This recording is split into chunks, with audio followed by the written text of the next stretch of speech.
Hi everybody, welcome back to my channel. This week's video is going to be a few different things that most people don't know about modeling. If you are new here, my name is Noelle. I'm 18 years old and I'm signed with Wilhelmina Models, and everything that I'm going to share today is just based off of my experience being signed. I've been modeling for a little over 3 years, so yeah, let's get into it. Really quickly before we get started, I wanted to talk about the sponsor of today's video, which is Biscuit cases, and I'm going to be showing you guys some products that they sent me. They make all kinds of tech related accessories like phone cases, pop sockets, laptop cases, you name it, they have it. So I'm going to show you the things they sent and how they look on my devices, and just wanted to share it with you.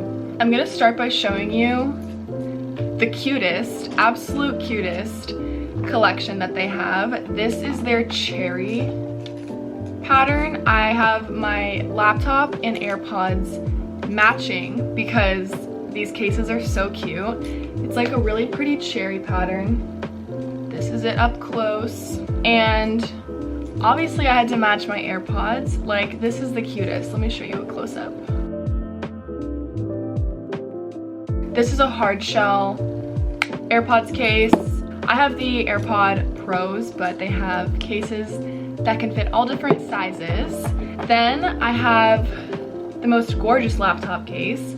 I used to just have a boring clear one on my laptop, but this is so much cuter. Then for the cases for my phone, they sent me 2 different patterns. I'm just gonna go with the cherry one since we're talking about the cherries. This is what it looks like. Absolutely stunning, and it matches the laptop and the AirPods.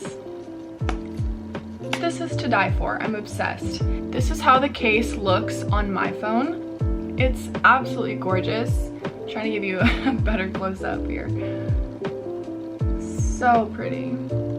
I always like my tech devices and things to match. I used to have everything clear, now everything is cherries. So that's the first pattern. Then this is their Elite case. This one is this adorable floral pattern. It's like a lilac color with their logo on the bottom, and this is the inside of the case. It has like a velvet finish, so you're protecting your precious phone. I drop my phone at least 3 times a day, so you need a good case. This is what the floral pattern looks like with the lilac background. So cute and sweet. I'm obsessed with it. I'm gonna give you a little close-up.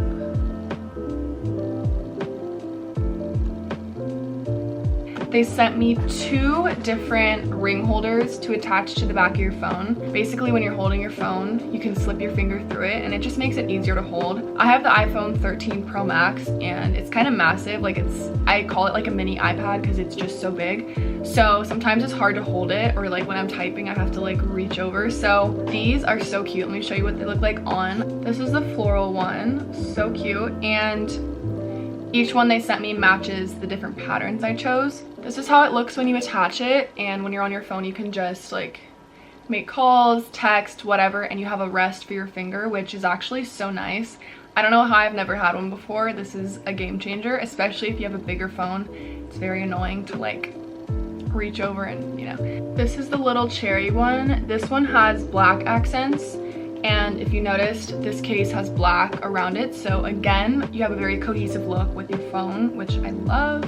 This is what the ring holder looks like attached to the phone. Super cute, again, just for your finger when you're typing. Super nice, adorable, love it. Thank you so much to Biscuit Cases for sending me all of these amazing products. I really appreciate it. I will have the link to their website down below and all of the other information that you'll need. Give them a follow on Instagram. They have the cutest stuff, and let's get into the rest of the video. So for this video, just because there's kind of a lot of things that I was thinking about and I was kind of all over the place, I just decided to make a list of things so that I could stay organized and, you know, go in order. You can also see me using my little ring holder because it's so convenient, and I'm going to be using my phone, holding it while I'm explaining everything, so if I'm looking down, that's what I'm looking at. Okay. The first thing that people don't know about modeling, that I didn't know about modeling, is that it's actually better to be signed with multiple agencies. This is something that I actually didn't know you could do I think also a lot of people that aren't in modeling don't know that. I'm gonna explain this to the best of my abilities.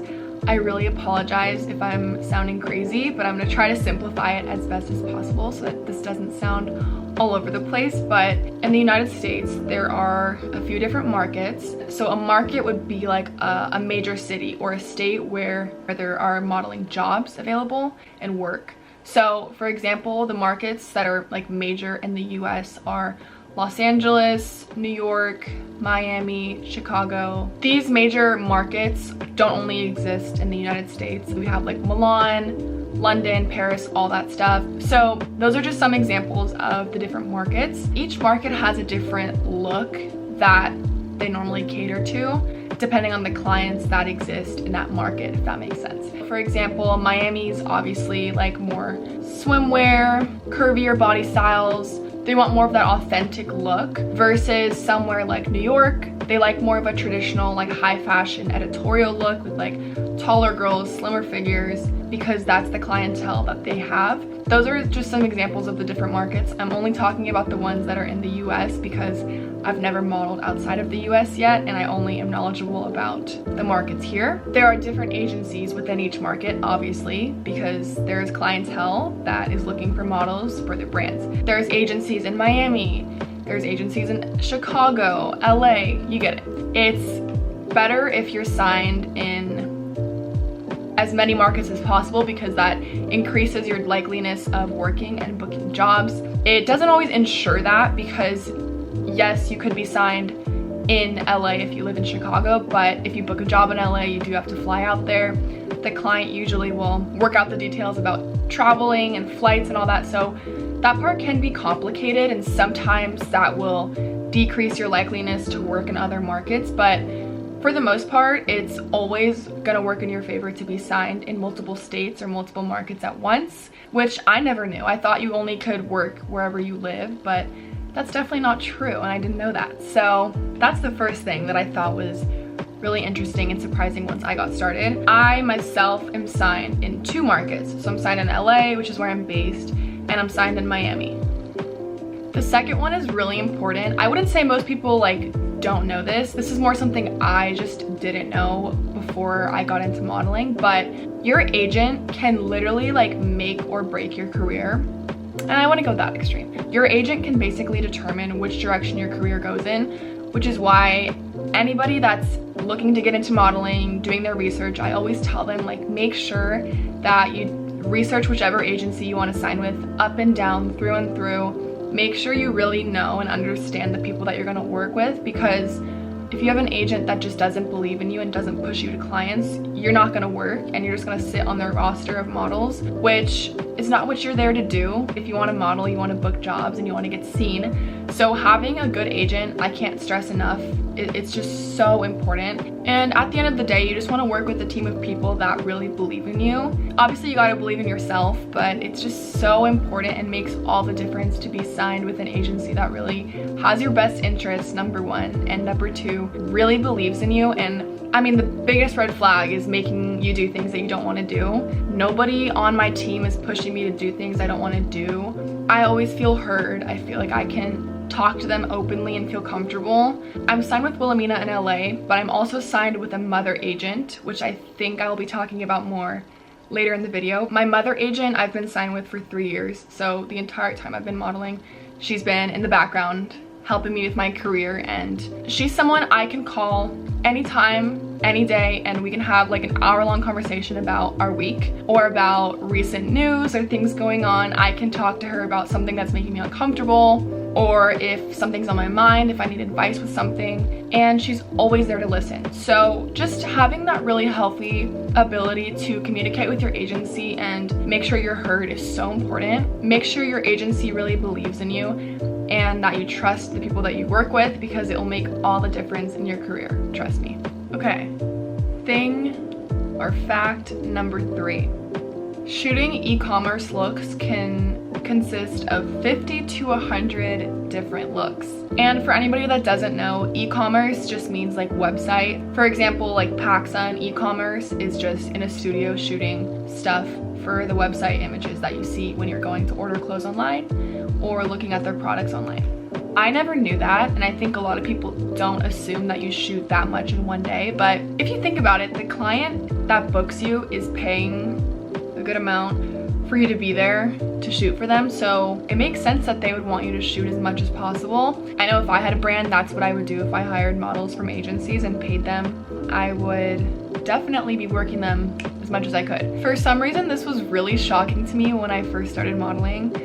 I remember going on to like one of my first big sets and seeing like racks and racks of clothes, and I was like, wait, what? Like, I'm supposed to shoot all this? 50 to 100 looks means you're obviously changing like 50 to 100 times. It's not always 100, like that's kind of a lot, but it depends on the client. Sometimes they have a lot they want to shoot, and if they're hiring you for the day, you kind of just do whatever they have on their schedule and whatever they have planned for you. It can be very, very tiring and very taxing when you're doing that all day long. It's not even just changing and taking pictures, it's also trying to look good and sell the product and make sure you're getting the right shots. A lot of times too, there have been certain clothing items or pieces where you got to show the logo on the front, you got to show the pattern, to turn a certain way, turn your head a different way, and it can just be a super long process, and I think that's what makes it longer, is trying to get the perfect shot. Yeah, I modeled for Polo one time, and it was really tricky because I was wearing this matching set that had like rainbow stripes on it. It was like sweatpants and like a little crew neck sweatshirt thing, but both pieces had like rainbow stripes horizontally on it, and then there was a mini like horse. They put my hair in like a super high ponytail like up here. I have really thick and crazy bouncy hair, so they wanted me to jump off of this like mini staircase and have my hair like flowing in a perfect, like, you know, like make it look really nice, and the ponytail flowing in the air while I was jumping, while also making sure to face my body forward and show the stripes and the symbol. That shot took about 30 tries, and everyone was like, oh my gosh, we gave her the hardest look ever. And it was my first look of the day, so just an example of that. The next one, I feel like everyone acts so shocked when I tell them this, but when you book a job, the shoot, you do the shoot, whatever, you normally won't get paid until like up until 3 months after you do it. The client typically has, I believe it's for sure, a 90-day pay period. Once you do the shoot and you're finished working, your agency bills the client, and the client has 90 days to pay your agency, and then the agency takes their fee out and then they pay you. So that's kind of why it takes so long. It's not the agency's fault or the client's fault, it's just kind of how it goes, but I thought it was a fun little fact to include. But for me, the money doesn't matter. I'm not in it for money. Everybody knows that about me. Yes, it's great to be paid for something I love to do, but I'm not in it to make money. Obviously it is a job, but I enjoy it just solely for what it is, and I love modeling. I love being able to get new clients under my belt and to be able to say that I worked with this brand and I was able to do this, and you know, it's not just about the money. Also, most models don't make their money just from modeling. Most of them have other side hustles or other things that they do, like social media or a second job or things like that. So the next one is that a mother agency is actually very necessary in modeling. I mentioned earlier that I do have a mother agent, which is basically like exactly how it sounds. A mother agent is like a second mom to you, and they kind of help direct and steer your career. They also help you just get out there and get your book started, get you seen by clients, things like that, and obviously, you know, get your digitals and all that stuff. I have no idea where I would be in my career if it wasn't for my mother agent. I mentioned I've been signed with the same mother agency ever since I started modeling. I started when I was 15, so we've been together for a minute, but yeah, they're the best. My mother agent got me in front of a lot of major agencies in LA that I would have never had connections with myself, and she got me signed with Wilhelmina in Miami and LA. So yeah, they're just the best, and I really recommend to anybody starting or interested in getting into it, I really strongly advise that you look into getting signed with a mother agent. It's not a requirement, but let me tell you, it makes the process so much easier. Behind the scenes work is done for you. And you also have a great mentor and a second mom to guide you through your career, and also with making decisions and sometimes you have to pull out of contracts or certain tricky things along the way. They help with everything. So I really strongly advise that. This one I feel like is a very big misconception for most people that are unfamiliar with modeling, but height and size are really not defining characteristics anymore in modeling. Yes, of course, that traditional model look, you know, being tall and thin and, you know, having unique features is always going to be a good thing in modeling, but it's not how it was where like you have to have a certain size waist or be at a certain height to model. I know so many models that are actually signed with my agencies that are like 5'6" and have a more realistic body type, and that's the best change we could have ever seen in the industry because obviously you don't want to harm your body to fit in with society or to be accepted or to feel good enough. So the fact that we can turn things around and be more inclusive and, you know, not judge people so much about not having the perfect body or like the supermodel height is amazing. I think it's the direction we should be going in. So that's a big misconception. Before I got into modeling, I also didn't know that. I thought there was very strict requirements and standards you had to meet. I think it's great for anyone that's looking to get started that there's not so much pressure. I have a lot of girls that will DM me or like ask me about, you know, oh, I'm 5'6", I don't know if I should model. I really want to, but like I'm not tall enough. It doesn't matter anymore. Like, just submit. That's a great thing about modeling in this day and age. So that's another one. I really apologize if any angles or anything changed. My camera died and I had to charge it. So let's get back to where we were.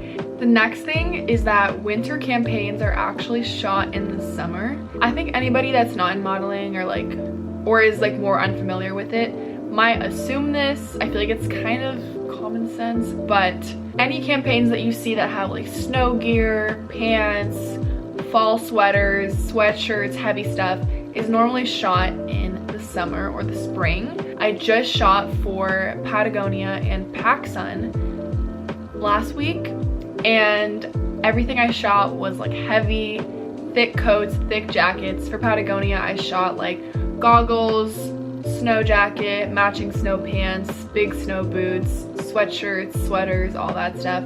For PacSun, I shot in like head to toe, thick pants, fleece hoodies. It was like 90 degrees that day too, and I had to like take pictures with horses, which was really fun. But I'll insert some photos here of Patagonia or PacSun or something. Yeah, everything is usually shot in the warmer seasons that comes out for winter or fall. Obviously, whichever client you're shooting for, their team's got to look over the photos, you know, get ready to launch, you know, new products, whatever it is. So that's why they do that. This next one is actually really shocking to a lot of people.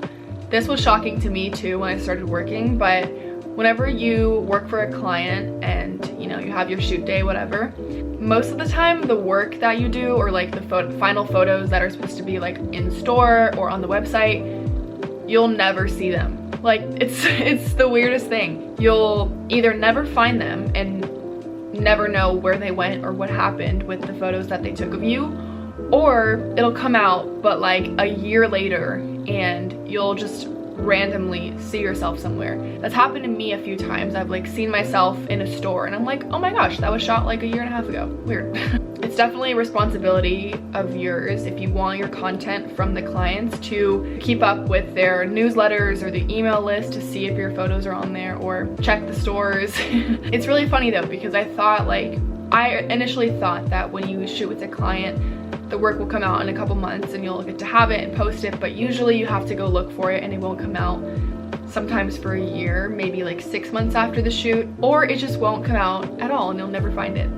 This next one is, I think, more well known now, but models that do like runway fashion shows or like New York Fashion Week, whatever, do not get paid well. I think it's so funny. A lot of people assume that if you're walking for a, you know, high fashion, high-end designer, that you're making thousands of dollars for walking on the runway or walking in the show, but usually most runway pays like a couple hundred, which is not bad. Money is money and it's still a great experience. Runway is such a big thing because of the content that you get and the exposure and the runway experience. So it's not for money. Some shows don't even pay you at all, which sometimes it's worth it with the content that you get and the, you know, the things you're able to do with the video footage or the photos or whatever. I got so much great content from Miami Swim Week, so to me it's not a big deal, but just a random little fact to throw in there for anybody that was curious. The next thing I feel like is more well known now, but